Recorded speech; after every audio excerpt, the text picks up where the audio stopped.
Netizen kaget muncul baliho Prabowo Jokowi. Denny Siregar bongkar maksud baliho Prabowo Jokowi ditulis dari berbagai sumber. Sebelum kita lanjut, jangan lupa subscribe dan nyalakan loncengnya agar Anda menjadi yang pertama mendapatkan informasi dari jurnal terupdate. Bagian media sosial Denny Siregar memberikan sindiran pedas kepada Partai Gerindra dan Ketua Umumnya Prabowo Subianto yang dinilai suka berjualan dengan menggunakan nama dari keluarga Presiden Joko Widodo.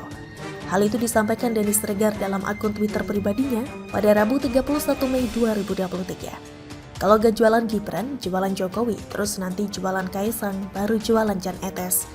Gerindra, apa gak bisa jualan lain selain keluarga Pak Jokowi? Misalnya jualan keluarga Cendana gitu?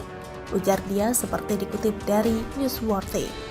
Sebagaimana diketahui baru-baru ini muncul baliho di Jakarta bergambarkan Prabowo Subianto dan Joko Widodo dengan tulisan menang bersama untuk Indonesia Raya dalam ukuran cukup besar dan mudah dilihat karena terpasang di jalan protokol Jakarta yang ramai dilalui kendaraan bermotor. Baliho ini mungkin menjadi bukti kesekian yang menunjukkan betapa ngebetnya seorang Prabowo Subianto menjadi RI1 meski sekarang baru berstatus bakal capres, sehingga terkesan menggunakan berbagai cara yang bisa ditempuh saat meningkatkan citra positifnya. Sejak Lebaran 2023 lalu terhitung sudah beberapa kali Prabowo mendekat pada Jokowi, bahkan keluarganya. Setelah bersilaturahmi politik pada Lebaran kemarin dengan menemui Jokowi, maka yang terbaru Prabowo menemui Gibran. Bahkan sempat beredar kabar bahwa relawan Gibran Jokowi akan mendukung Prabowo sebagai capres. Bagi saya sekali lagi semua ini menunjukkan bahwa Prabowo semakin ngebet, menunjukkan betapa dirinya ingin menjadi RI1 dengan menempel ketat pada Jokowi, sambil berharap mendapat citra positif dan limpahan suara dari pendukung Jokowi yang memang sangat banyak jumlahnya. Apalagi dengan munculnya baliho besar bergambar Prabowo dan Jokowi yang seperti ingin memberi kesan bahwa Jokowi merestui Prabowo dan ingin agar ex-menantu Soeharto itu menjadi the next president.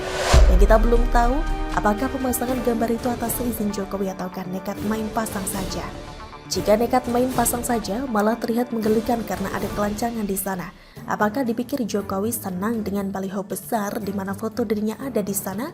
Apalagi tampilnya Jokowi bisa dipakai sebagai gorengan politik bahwa Jokowi akan dianggap condong pada Prabowo.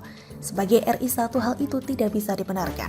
Namun sekali lagi jangan dianggap bahwa Jokowi akan senang dengan semua itu. Mungkin sekali bahwa jika sekarang yang dipasang foto Prabowo bersama Jokowi, lain waktu di Depok mungkin akan muncul Prabowo bersama Kaisang, lalu di Solo akan muncul Prabowo bersama Gibran.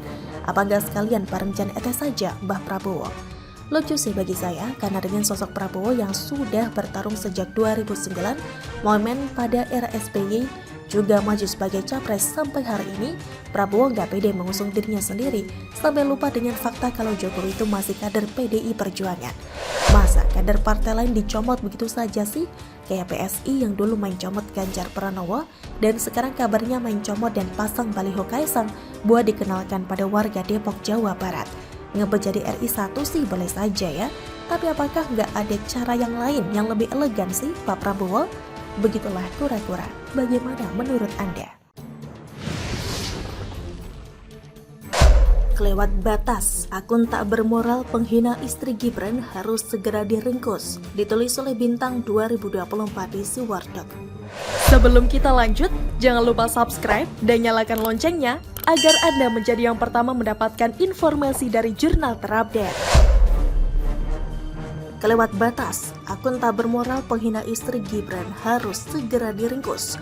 Rupanya literasi bermedia sosial yang bertanggung jawab perlu terus digerakkan. Bagaimana tidak, belum mulai kampanye pilpres saja banyak kata-kata tak bermoral yang terus diluncurkan di dunia maya. Tak tanggung-tanggung, istri kepala daerah pun menjadi sasaran pelecehan kata-kata oleh oknum tak bertanggung jawab. Sangat disayangkan kalau orang biasa harus meringkuk di balik jeruji besi hanya gara-gara penghinaan di media sosial. Tapi kalau dibiarkan justru akan menjadi presiden buruk bagi negara ini yang abai dalam menertibkan warganya di dunia maya. Mereka memang perlu diberi efek jera agar berhati-hati dalam mengumbar kebencian hingga menyebut kata-kata tak bermoral. Kepolisian pun sudah tepat jika lekas bergerak mengamankan pelaku ujaran kebencian ataupun kata-kata tak bermoral. Semoga saja hal serupa tidak terulang kembali di masa depan, Kita harus tetap tahu batasan dan etika dalam bermedia meski hidup di negara demokrasi, karena kebebasan sejatinya sesuatu yang harus dipertanggungjawabkan di kemudian hari. Sebelumnya dilansir dari tribunnews.com, polisi mulai bergerak menyelidiki akun Twitter yang diduga melecehkan istri wali kota Solo, Selvi Ananda. Sebelumnya, dugaan pelecehan ini dilaporkan ke Polresta Solo pada Senin 29 Mei. Pihak yang melaporkan bukanlah Gibran selaku suami Selvi, melainkan Partai Solidaritas Indonesia atau PSI. Kapolres Solo, Kombes Pol Iwan Saktiadi, mengatakan pihaknya sudah menyelidiki akun Twitter @p40812.